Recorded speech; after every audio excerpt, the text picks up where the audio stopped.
Everyone, आज 18th में को हमारे देश में ही नहीं बल्कि पूरे विश्व में विश्व संग्रहालय दिवस मनाया जाता है।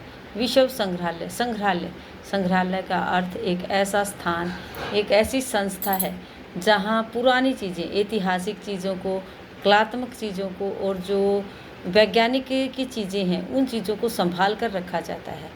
उसे संग्रहालय कहा जाता है। उन वस्तुओं को सहेज कर रखा जाता है, खराब न हो उनको वो, क्योंकि उनका महत्व हमारे समाज में बहुत अधिक है। हमें और आने वाली पीढ़ियों को उन सभी चीज़ों के माध्यम से ही पता चलता है कि पहले हमारे यहाँ क्या क्या होता था, क्या क्या पुरानी चीज़ें थी, और संग्रहालय के कारण ही इन सब चीज़ों के बारे में पता चलता है। हम बच्चों को डेट एंड डे बताएंगे, उसके बाद बताएंगे कि 18 मई को हर साल यह मनाया जाता है। इसकी शुरुआत 1977 में हुई थी।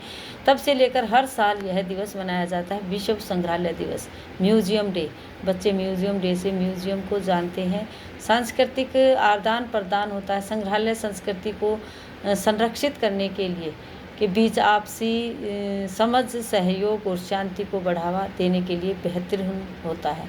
जो सांस्कृतिक आदान प्रदान होता है और शांति होती है, वो संरक्षित करने और लोगों के बीच आपसी समझ और सहयोग को बनाए रखने के लिए यह दिवस मनाया जाता है। इतिहास का संरक्षण, इतिहास में जो पहले हमारी पुरानी चीज़ें थी उन चीज़ों को संभाल कर रखना, यह हमें याद दिलाता है कि म्यूजियम हमारे इतिहास की जो संस्कृतियां हैं और जो विविधताएं या विरासत में जो हमें मिला है वो क्या क्या चीज़ें थी वो संभाल कर रखना संग्रहालय में रखा जाता है।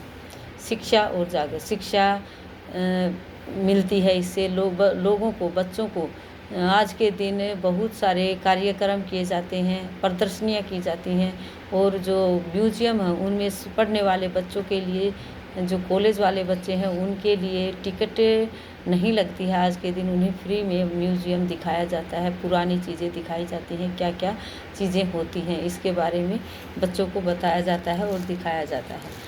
आज हम बच्चों को डेट एंड डे बताने के बाद बताएंगे कि किस तरह से आज हम एल फॉर लॉयन, बच्चों को एल फॉर लॉयन लिखना सिखाएंगे। एल फॉर लॉयन होता है, एल फॉर लैम्प होता है। इस तरह हम बच्चों के लिए एल फॉर लैम्प बच्चे जानते नहीं हैं, हम उन्हें बताएंगे कि जिसे टेबल पर रखकर उसकी लाइट के नीचे बच्चे पढ़ते हैं वो लैम्प होता है। इसके अंदर यहाँ लाइट होती है, जो कि आपकी नोटबुक यहाँ टेबल के ऊपर आप रख कर पढ़ेंगे तो आप रोशनी आपकी नोटबुक पर या बुक पर आएगी और आप आसानी से पढ़ सकते हैं। इस तरह से हम बच्चों को बताएंगे। ये एल फॉर लैम्प होता है। एल फॉर लॉयन लिखना सिखाएंगे बच्चों को, जिसमें बच्चे डॉट से डॉट को मिलाकर इस तरह से L for lion, L for lamp letter लिखेंगे और उसके बारे में जानेंगे। बच्चों को बताएंगे कि यह दिवस हर साल मनाया जाता है। अंतर्राष्ट्रीय संग्रहालय परिषद द्वारा इसकी शुरुआत की गई थी 1977 में। इस दिवस की एक विशेष थीम होती है जो हर साल बदलती रहती है। इसे मनाने का मुख्य उद्देश्य समाज में संग्रहालयों की भूमिका, उसके महत्व और सांस्कृतिक विरासत के प्रति आम लोगों को जागरूक करना, बताना कि संग्रहालय क्या होता है, जहाँ पुरानी चीज़ें, ऐतिहासिक चीज़ें इकट्ठी करके रखी जाती हैं। आने वाली पीढ़ियों को जिसके बारे में हम बता सकें, बच्चों को दिखा सकें, जो आने वाली पीढ़ियाँ वो जान पाएँ कि हमारी पिछले समय में, ऐतिहासिक समय में क्या क्या ऐसे पुराने बर्तन जो उस संग्रहालय में रखे होते हैं, ऐसी कलाकृतियाँ जो उस समय बनाई जाती थी, ऐसे राजा महाराजा के स्टैचू जो कि उस समय होते थे, ऐसे पुराने महलों की कलाकृतियाँ जो कि पिक्चर्स में उतारी गई हैं, ऐसी पुरानी चीज़ें संभाल कर रखना संग्रहालय कहलाता है, जहाँ वो चीज़ों को संभाल कर रखा जाता है, संरक्षित रखा जाता है और आने वाली पीढ़ियाँ भी उनको देख पाएँ।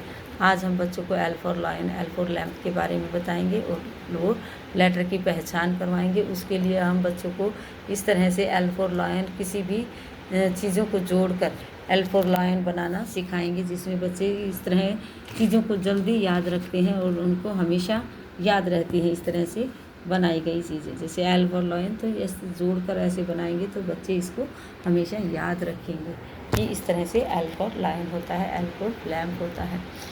आज का हमारा वर्क यहीं रहेगा। Thank you, have a nice day.